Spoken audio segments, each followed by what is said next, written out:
Imagine getting paid just for sharing your thoughts on products and services you use every day.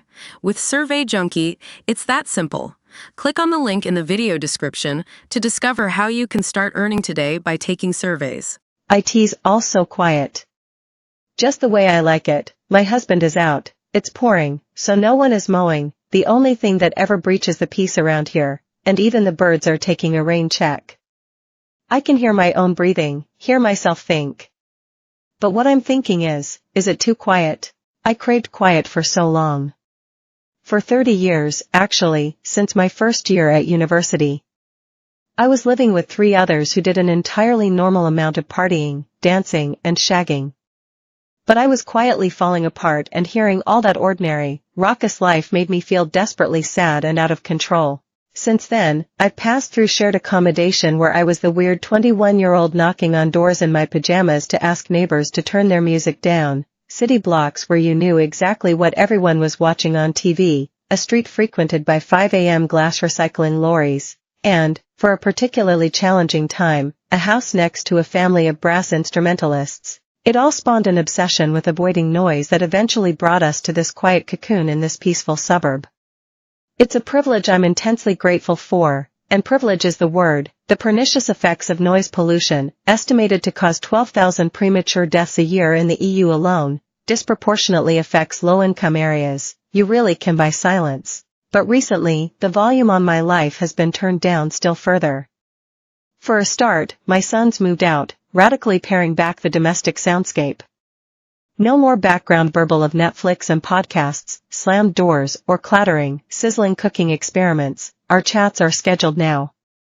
I quit my remote day job, removing a baseline of regular conversation with other humans from my week. In the autumn we lost the dog, and with him, a deeply familiar, deeply missed playlist, nails clicking on tiles, the urgent yelp to go outside, a sigh as if deflating as he settled on his bed, and soft, slack-lipped snores as he slept in my office.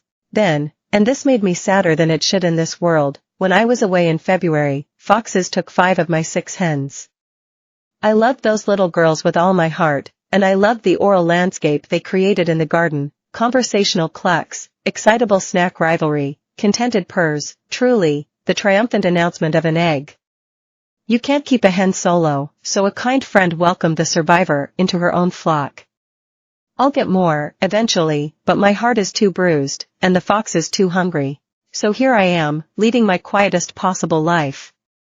I'm not sure what I thought would happen when I attained peak peace. I'd start running or write the great Yorkshire novel, equally quixotic ambitions. But I haven't become Proust in his cork-lined room. I'm aimless, a bit odd, and, guess what, perversely drawn to noise.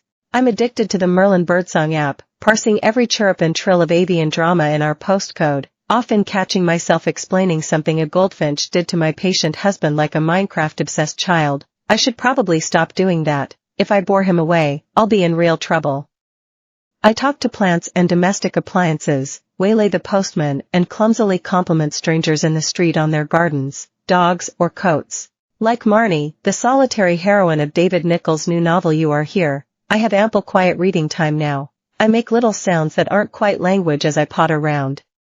I've even started to enjoy, not resent, involuntarily eavesdropping on the virtual meeting noise emanating from my husband's office, even popping in to offer unsolicited, ill-informed opinions on procurement matters. I'll be inviting Tory canvassers in to chat next. I craved most of this quietness, and I got it, lucky me. I could never go back to knowing the council noise abatement team number by heart. But the past few months have reminded me not to insulate myself entirely, not to switch on max noise cancelling on life. Because, whisper it, I think there might actually be such a thing as too quiet. Emma Beddington is a Guardian columnist.